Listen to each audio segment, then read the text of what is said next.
প্রাণঘাতী অস্ত্র ব্যবহার না করার কারণে গোপালগঞ্জের পরিস্থিতি নিয়ন্ত্রণে আনতে কিছুটা সময় লাগছে বলে মন্তব্য করেছেন পুলিশের মহাপরিদর্শক বাহারুল আলম। এনসিপির জুলাই পদযাত্রাকে ঘিরে সকাল থেকেই সহিংসতার উত্তাপ ছড়িয়ে পড়ে গোপালগঞ্জ শহর জুড়ে।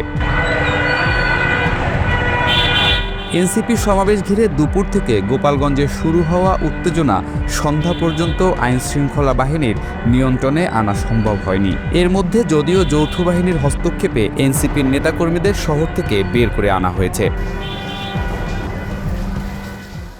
বান্ডেল থাকলে প্রতি সেনমানিতে টাকা বাঁচবে। বিকাশ সেনমানি বান্ডেল কিনে জিতুন প্রতি লেনদেনে।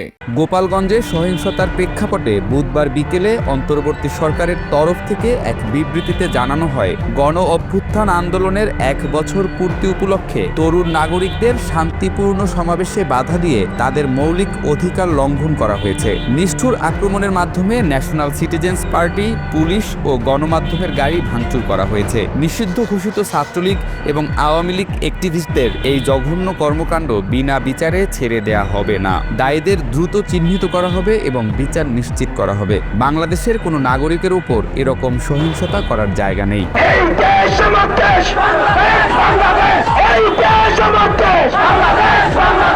এই ঘটনায় তাৎক্ষণিক ব্যবস্থা নেয় সেনাবাহিনী এবং পুলিশের প্রশংসা করা হয়েছে বিবৃতিতে। এছাড়া হুমকির পরও সমাবেশ চালিয়ে যাওয়ায় কর্মসূচির আয়োজকদের প্রশংসা করে অন্তর্বর্তী সরকার। গোপালগঞ্জে কোনো সন্ত্রাসীদের আস্তানা আমরা সহ্য করব না। যদিও গোপালগঞ্জে জাতীয় নাগরিক পার্টির কর্মসূচিতে হামলার ঘটনার পর দলটির নেতা সার্জিস আলম একটি ভবনে অবরুদ্ধ থাকা অবস্থায় পুলিশের ভূমিকার সমালোচনা করেছিলেন।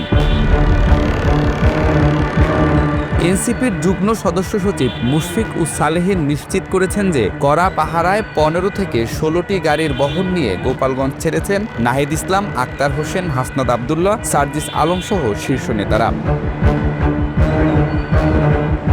গোপালগঞ্জে পার্টির নেতাদের উপর হামলার প্রতিবাদে সারা দেশের গুরুত্বপূর্ণ পয়েন্টগুলোতে শান্তিপূর্ণ ব্লকেট কর্মসূচি পালনের ঘোষণা দিয়েছে বৈষম্য বিরোধী ছাত্র আন্দোলন।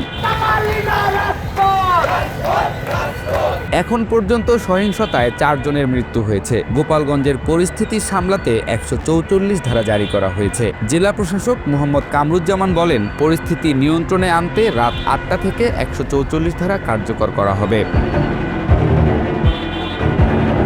এনসিপির সাথে ঘটে যাওয়া গোপালগঞ্জের সহিংস ঘটনার নিন্দা জানিয়েছে বিএনপি ও অন্যান্য রাজনৈতিক দলের নেতৃবৃন্দ। সমাবেশস্থলে চেয়ার ভাঙচুর করার পর মঞ্চে আগুন দেওয়ার ঘটনা একটি উদীয়মান রাজনৈতিক দলের গণতান্ত্রিক চর্চায় হুমকি।